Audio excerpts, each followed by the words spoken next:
حضور غوث پاک نے فرمایا کہ میرا یہ قدم ہر ولی کی گردن پر ہے، تو سید احمد کبیر رفاعی نے بھی جو ہے وہ اپنی گردن جھکائی۔ اس سے پتہ چلتا ہے غوثیت مآب کا مرتبہ، کہ اتنے بڑے بڑے لوگ جب آپ کے آگے گردن جھکاتے ہیں، جب جھکنے والے اتنے بڑے ہیں تو جس کے لیے جھکائی ہے اس غوث پاک کی شان کا عالم کیا ہو۔ ایک بزرگ تھے حضرت خضر موصلی رحمت اللہ علیہ، یہ اگر موصل پڑھے تو موصلی ہوتا ہے اور موصل پڑھے تو مسلی ہوتا ہے، دونوں تلفظ سے لوگ اس کو پڑھتے ہیں۔ تو یہ جناب خضر موصلی رحمت اللہ تعالی علیہ حضور غوث پاک کی خانقاہ میں تھے، خانقاہ غوثیت مآب میں حاضر تھے، چونکہ دونوں کا دور ایک تھا۔ غوث پاک سینئر تھے اور سیدی احمد کبیر رفاعی ان کی عمر ان سے کم تھی، بعد تک رہے۔ غوث پاک کی عمر بڑی تھی اور پہلے وصال ہوا، ان کی عمر چھوٹی تھی، بعد میں وصال ہوا۔ یہ تھے بغداد میں، وہ تھے ام عبیدہ میں۔ تو خضر موصلی نے کہا، دل میں خیال آیا غوث پاک کی محفل میں، توجہ کرنا دونوں بزرگوں میں کتنا پیار تھا، سید احمد کبیر میں اور ہمارے مرشد غوث پاک میں، دونوں میں کتنا پیار تھا۔ اور یہ بات قادری ہی کر سکتا ہے، اور اللہ کا بے پناہ شکر ہے کہ میں قادری سلسلہ بھی رکھتا ہوں اور رفاعی سلسلہ بھی رکھتا ہوں، اس لیے بہت اعتدال کی بات کرتا ہوں۔ جو کبھی کبھی کچھ لوگ صرف رفاعی ہوتے ہیں، سب رفاعی ایسے نہیں ہوتے، جو صرف رفاعی ہوتے ہیں وہ کبھی بہت ایسی بات کر جاتے ہیں کہ ان کو ایسا لگتا ہے کہ غوث پاک بہت دور، اور جو صرف قادری ہوتے ہیں بعض لوگ پھر وہ کبھی جو ہے وہ سیدی احمد کبیر کو نیچا دکھانے کی کوشش کرتے ہیں۔ ہمارے یہاں کوئی نیچا دکھانے کی بات، جس کا جو مرتبہ ہے وہ ہے۔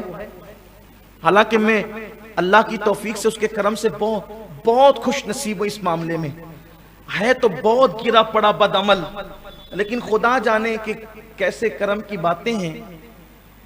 4 کتب پورے دنیا میں، 4 کتب اربع جسے کہتے ہیں، کتب اربع، ایک غوث پاک، ایک سید احمد کبیر رفاعی، ایک سید احمد بدوی، ایک سیدی ابراہیم دسوقی، ان کو کتب اربع کہتے ہیں۔ اور خوش نصیبی میری ہے کہ چاروں کے سلسلے میں مجھے خلافت ملی،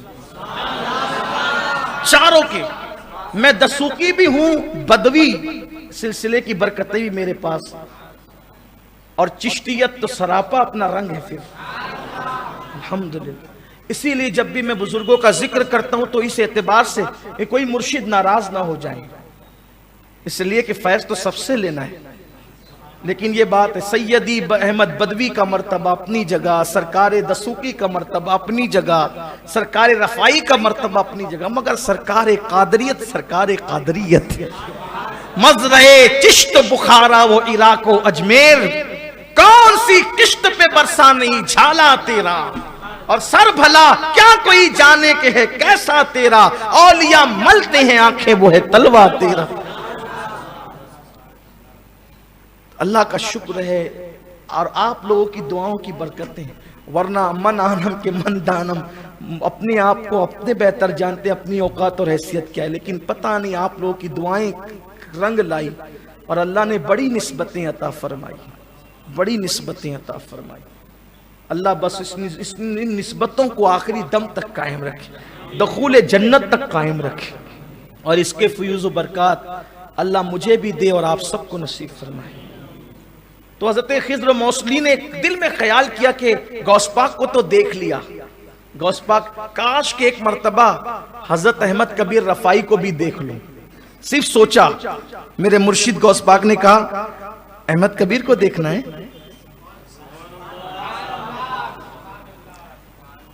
ورنہ احمد کبیر کو دیکھنا ہے۔ تو انہوں نے کہا ہاں، انہیں دیکھنا چاہتا ہوں، ان کی زیارت کرنا چاہتا ہوں۔ تو غوث پاک نے اپنا ہاتھ ایسے کیا، جب ہاتھ ایسے کیا تو انہوں نے کیا دیکھا کہ غوث پاک کے پہلو میں بازو میں سیدی احمد کبیر رفاعی بیٹھے ہوئے ہیں، اور احمد کبیر رفائی بیٹھے ہوئے اور کیا کہتے ہیں؟ خضر جب تو نے غوث پاک کو دیکھا تھا تو میرے دیکھنے کی ضرورت کیا تھی؟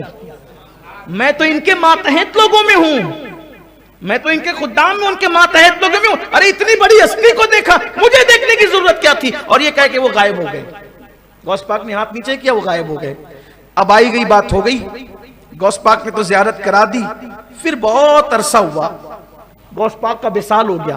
پھر غوث پاک کے وصال کے بعد ان کو تمنا ہوئی کہ ایک بار تو غوث پاک نے دکھایا تھا، ایک بار میں خود دیکھنے کے لیے جاؤں گا. گویا کہ اب ان کی حاضری میں، ان کی خانقاہ میں ان کو دیکھوں گا.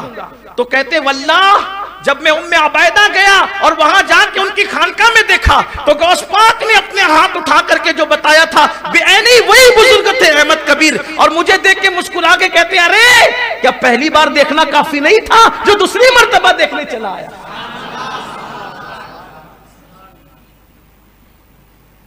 یہ سرکار احمد کبیر رفائی رحمت اللہ علیہ کی ذات ہے. اور آخری بات